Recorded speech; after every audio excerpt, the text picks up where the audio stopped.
No programa de hoje você vai ver os pronunciamentos dos vereadores no plenário. Henrique Leite lamenta a perda da sede do América Futebol Clube. André Regis visita escolas na volta às aulas e comenta o que viu. Marília Reis avalia relatório de gestão da Prefeitura. E às vésperas do Carnaval, palestra alerta para riscos à saúde dos foliões. Agora, no TV Câmara do Recife.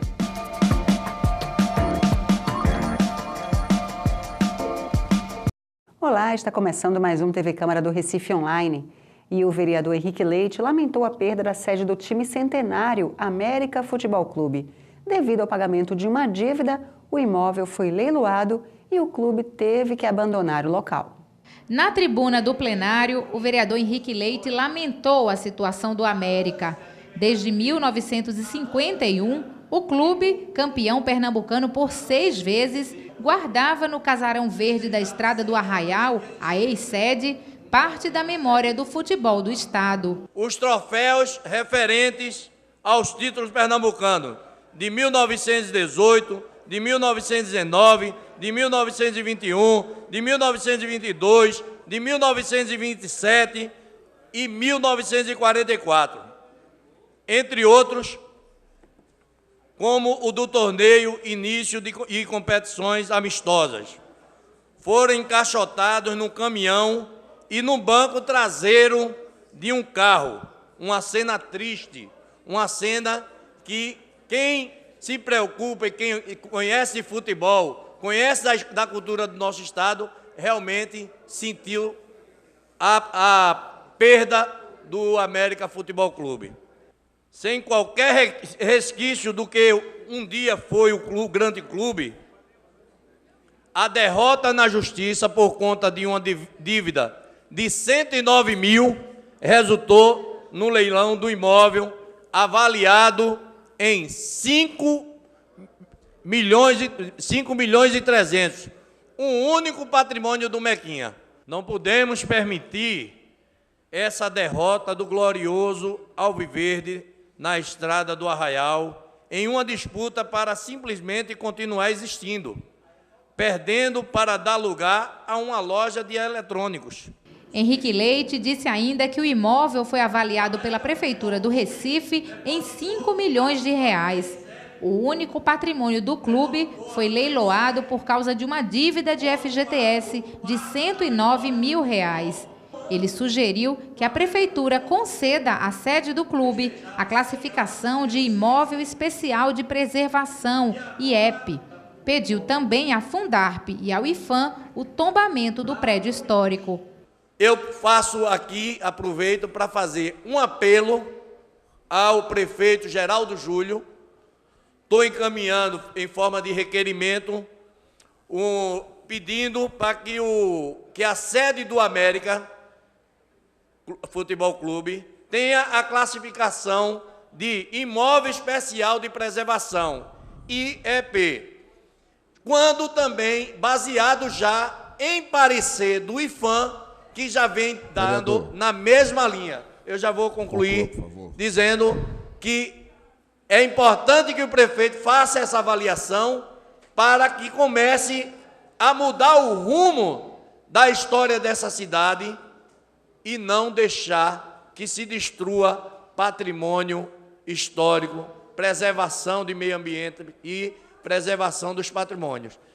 Já o vereador Jairo Brito lembrou que vários clubes tradicionais do Brasil estão se acabando e criticou a política da Confederação Brasileira de Futebol, a CBF. Em função de um famigerado Clube dos 13, que beneficia alguns clubes da região sul-sudeste, em detrimento da maioria dos clubes do Nordeste com grandes torcidas. E isso é um problema muito sério, porque futebol mexe com paixão, futebol mexe com o povão. E ou se muda essa política da CBF, ou os clubes do Brasil, clubes tradicionais. Está aqui um presidente, colega nosso, que acabou de sair do glorioso Santa Cruz Futebol Clube, que é meu clube.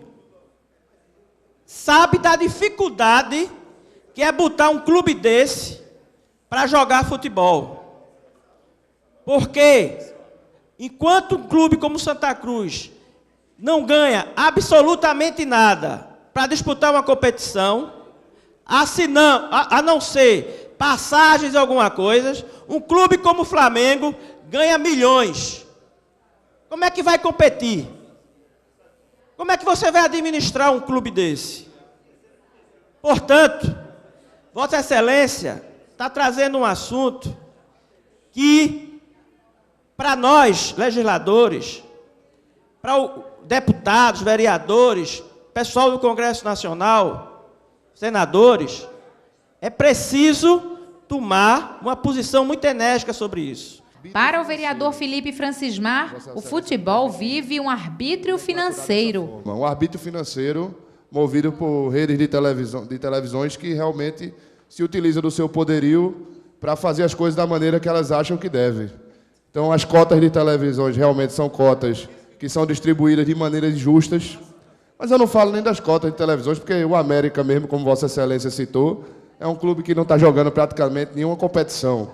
Mas eu acho que o tema de Vossa Excelência serve, acima de tudo, além da importância do América, de um clube tradicional da nossa cidade, do nosso estado, do nosso Nordeste, mas um tema para a gente refletir, nós, legisladores, e de certa forma até, digamos, fazer algum tipo de audiência, alguma coisa que possa movimentar esse assunto, para que traga uma reflexão para a sociedade e a gente, de certa forma, conseguir ajudar os clubes de menor expressão, que são desfavorecidos por esse arbítrio financeiro das grandes televisões do país, para que a gente possa retrazer e reconduzir esses clubes para momentos melhores na sua história. E, com isso, claro, reviver a cultura do futebol, que é uma cultura que o brasileiro nunca vai deixar de ter. Eu faço esta parte para me congratular com Vossa Excelência pela feliz iniciativa de fazer registrar nesta casa o protesto do povo do Recife contra esta violência que se constitui jogar fora o patrimônio esportivo deste Estado. Nós sabemos que o América Futebol Clube tem 100 anos de existência. O América foi fundado em 1914, da mesma forma que o Santa Cruz Futebol Clube foi fundado em 1914, da mesma forma, vereador Henrique Leite, que a Federação Pernambucana de Futebol foi fundada em 1914, da mesma forma que a CBF foi fundada em 1914 e, portanto, a seleção brasileira jogou pela primeira vez em 1914. E o América é um clube que tem títulos pernambucanos, tem toda uma tradição desse estado. É um clube que foi campeão do centenário da República e, portanto, merece muito respeito desse país, merece muito respeito do estado de Pernambuco e tem uma sede que tem toda uma história para transmitir a herança de acontecimentos da Estrada do Arraial, da Vila do Arraial, porque fica perto do Sítio da Trindade e que, portanto, deve ser preservado independente de qualquer coisa. A sede do América é patrimônio de Pernambuco, é patrimônio da história do Recife, é narradora de uma parte da história da nossa cidade, da arquitetura vigente durante todo um período da história do Recife e, ao mesmo tempo, o América tem a sua história traçada naquela casa. O América tem que ser preservado, é preciso que a Justiça Federal, a Justiça Estadual tenha mais sensibilidade para saber que não se pode colocar no pregão uma sede de uma tradição e de uma qualificação para o povo de Pernambuco e de Recife, como a do América, em razão de uma dívida menor. Não tem lógica? Como faz sentido fazer o leilão de uma sede que custa 5 milhões para pagar 20 mil reais, 200 mil reais e colocar fora o patrimônio que reza a história de pobre Pernambuco. E o vereador Romerinho Jatobá disse que o América é o segundo time do coração dos recifenses. Eu acredito que todo mundo quer bem ao Mequinha, quem é tricolor, como eu, como o nosso ex-presidente Antônio Luiz Neto, tem um grande amor pelo Mequinha. E todos os outros clubes da capital também têm esse sentimento especial. E eu me solidarizo com Vossa Excelência em apurar esses fatos para que a gente possa dar ao Mequinha de volta à sua sede, ao seu patrimônio.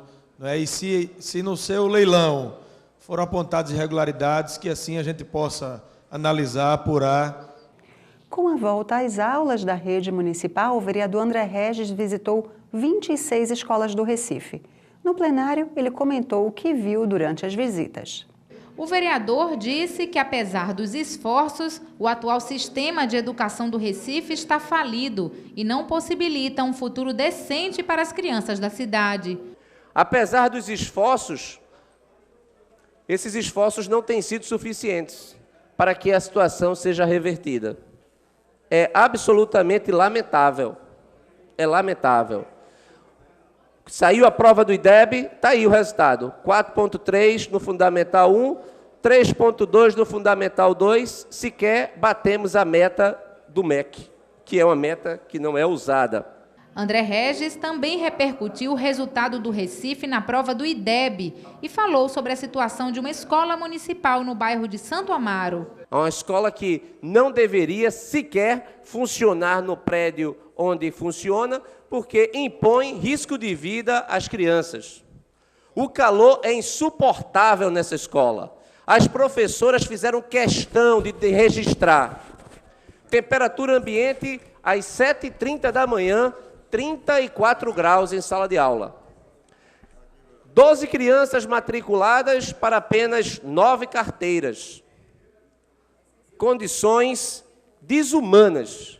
O nosso futuro está sendo sacrificado.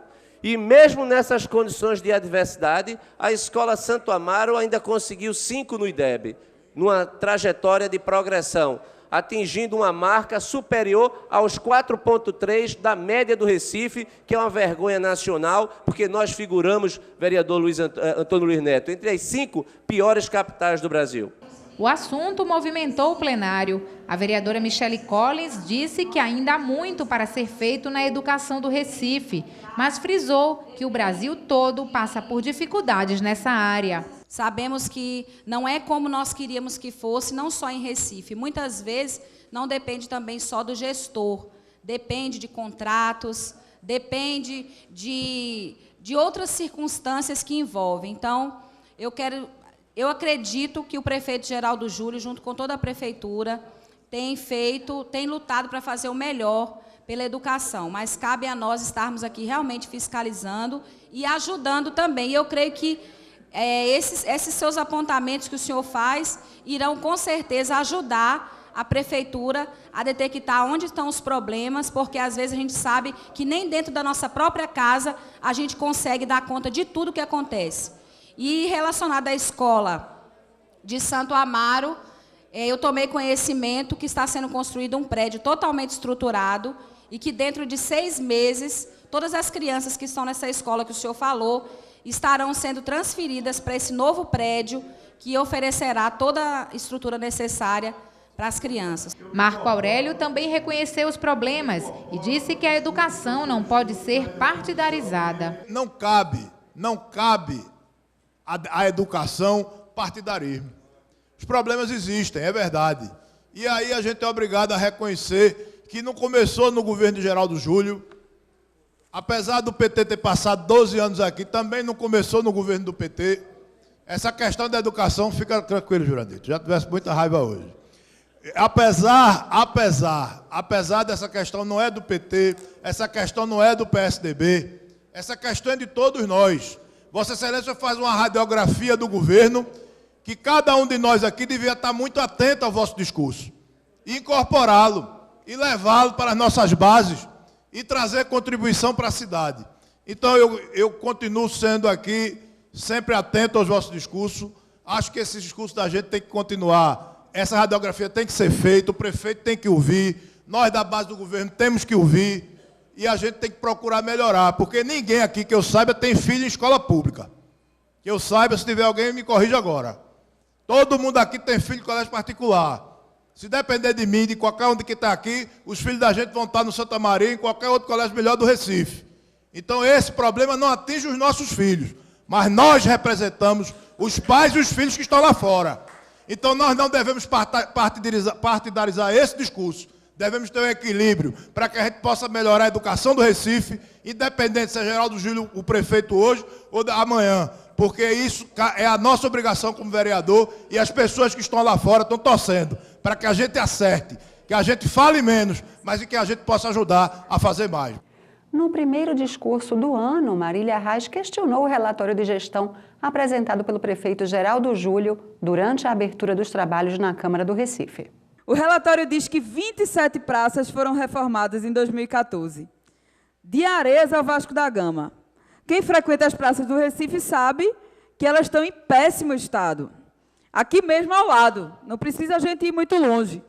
13 de maio, no coração da cidade, a prefeitura diz que foi reformado.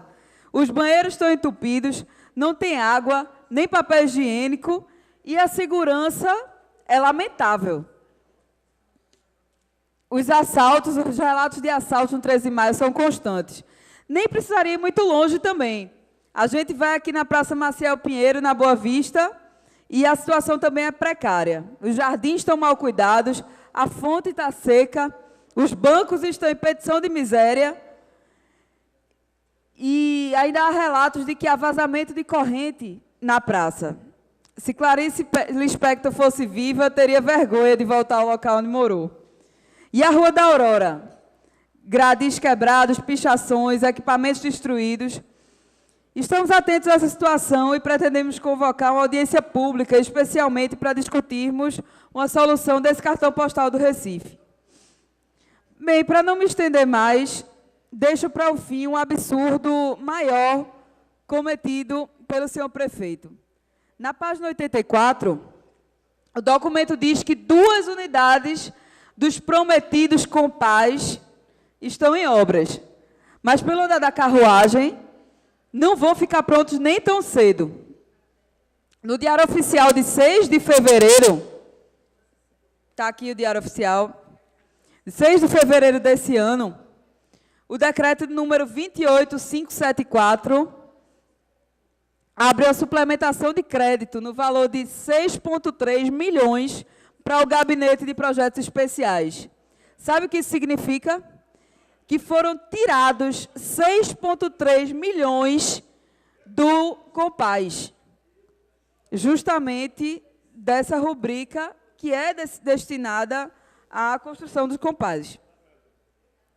Isso tudo aconteceu depois do janeiro mais violento dos últimos anos, quando 54 pessoas foram mortas no Recife, das quais 10 entre 14 e 18 anos, quase 20% do total.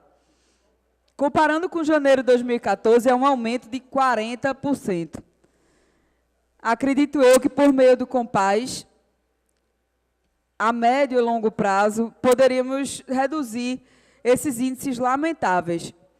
Mas é exatamente desse equipamento que pode ajudar na redução da violência que o prefeito tirou mais de 6 milhões de reais. Portanto, não se pode apenas jogar números ao vento e achar que a sociedade é idiota o suficiente para engolir um relatório de gestão elaborado dessa maneira. O vereador Antônio Luiz Neto fez uma análise da votação dos projetos de autoria do Poder Executivo que entraram em pauta na tarde da segunda-feira. Esta casa deve se dobrar, em qualquer hipótese, à necessidade de fazer uma revisão antes de fazer uma aprovação que agrida a Carta Constitucional Brasileira. Nenhum dos senhores que são vereadores do governo estão obrigados a votarem no governo todas as vezes que matérias vierem a esta casa. Sou vereador de 6 mandatos, já fui do governo, já fui da oposição. e em várias ocasiões exerci o meu mandato em respeito à votação sagrada do povo do Recife com plena independência. Neste momento, estou na oposição. Não me vejo obrigado a votar em todo o projeto do governo contrariamente. Ninguém haverá de colocar uma vírgula sobre a minha conduta pessoal e a minha independência pessoal, porque fui eu, no exercício do mandato de vereador, que em várias ocasiões já tive a condição de derrubar projetos do governo praticamente só, mesmo diante de maioria de governo, paralisando da forma regimental votações. Já aconteceu até, alguns dos vereadores aqui presentes sabem disso, de uma sessão legislativa extraordinária, convocada pelo Poder Executivo, não ocorrer em razão da minha ação desta tribuna. Todo o período da convocação extraordinária foi vencido em razão de atitudes regimentais legítimas, legais, e que impediram este acontecimento. De maneira, senhores vereadores, que eu estou nesta tribuna hoje para lembrar a todos nós que nós devemos respeito à população do Recife. Aimee Carvalho chamou atenção para a falta de sangue no Hemop. A baixa do estoque preocupa tanto que a instituição já reduziu de 18 para 16 anos a idade mínima para doação. O Hemocentro necessita ampliar em pelo menos 15% o número de doações, bem como repor o estoque de sangue, que atualmente encontra-se com menos de 10%.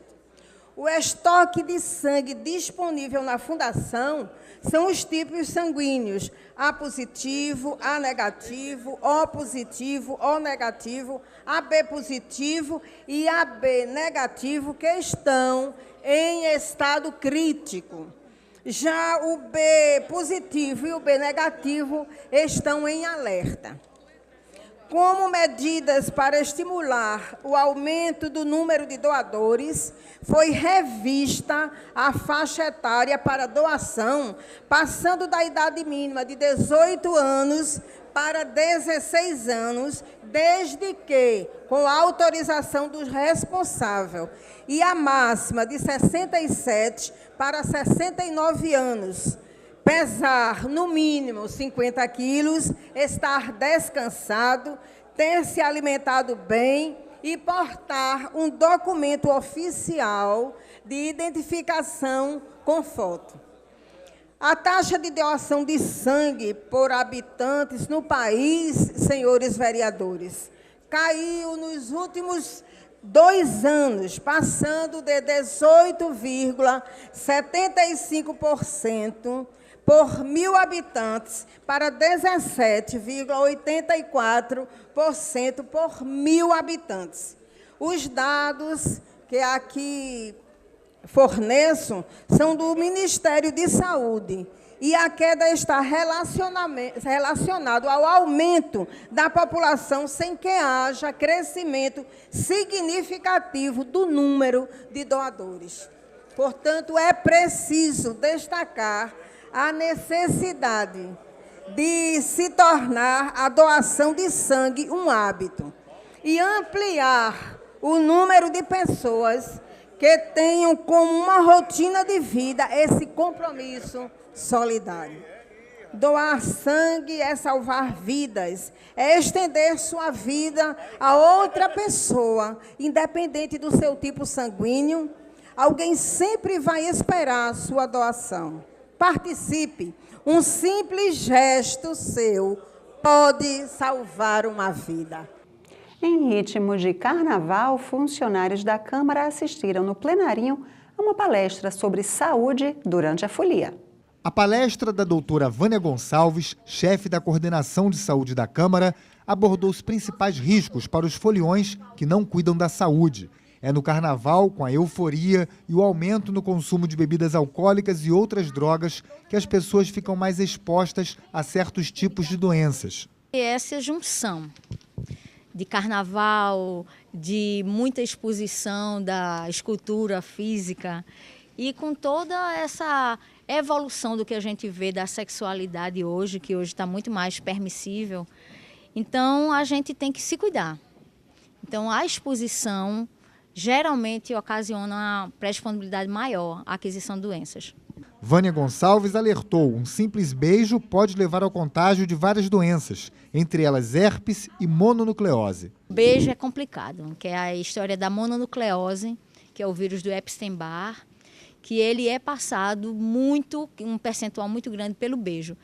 E, assim, como a gente mostrou, a boca, o lado de fora, a parte externa está muito bonita, está de batom, ou tem aquela barbinha muito bonitinha, aquela boca, aqueles dentes bonitos, mas a gente, muito dificilmente, eu vou pedir para examinar a garganta para ver se tem alguma placa esbranquiçada. E a gente sempre fala do odor da boca, o mau hálito, mas muitas vezes a gente já fez ingestão de bebida alcoólica e vai mascarar. E está mascando uma bala, um chiclete, e vai mascarar esse odor, que o odor está muito ligado a patógenos também. Então, é muito difícil, é aquela história de ter um cuidado muito grande. Funcionários da Câmara acompanharam atentos as explicações sobre o uso correto de preservativos, um gesto que pode evitar uma grande quantidade de doenças sexualmente transmissíveis. Dentro da epidemiologia do carnaval, que a gente encontra muito e que é uma coisa que a gente fala muito, o HIV/AIDS, né? Então é uma doença que todo mundo já usa camisinha para não pegar HIV, mas a gente tem que entender também que tem hepatite B, hepatite C, tem sífilis, tem cândida, tem a herpes, existe um rol, tricomonas, gardnerella, clamídia, são N doenças passadas pelo ato sexual, né, com parceiros sexuais, e essa rede sexual, muitas vezes eu fui para o carnaval, tive aquela relação, aí fui para casa, levei a doença para casa, e essa coisa se prolifera. Então, o cuidado no carnaval deve ser mais do que o cuidado. E para curtir o carnaval com tranquilidade e segurança, uma das principais dicas é a moderação. Comidas leves, evitar essa desidratação, evitar o sol, evitar estar com roupas muito quentes. Aí a gente tem a situação das fantasias, né? Que são as situações paradoxais. Como é que eu vou toda fantasiada? É calor. Aí o que é que eu faço? Prefiro estar na sombra. E, entre outros, entender que não pode beber e dirigir. Entender que é muito propício, é muito convidativo, mas, por favor, conheça seu parceiro sexual, diminua a quantidade, né? Esses parceiros múltiplos, existe uma possibilidade maior. Com um só, já tem uma possibilidade grande, imagina com vários. Tanto no carnaval como em qualquer outra época, esse é o nosso lema da nossa campanha aqui na Câmara, é se prevenir sempre, principalmente com as maneiras mecânicas.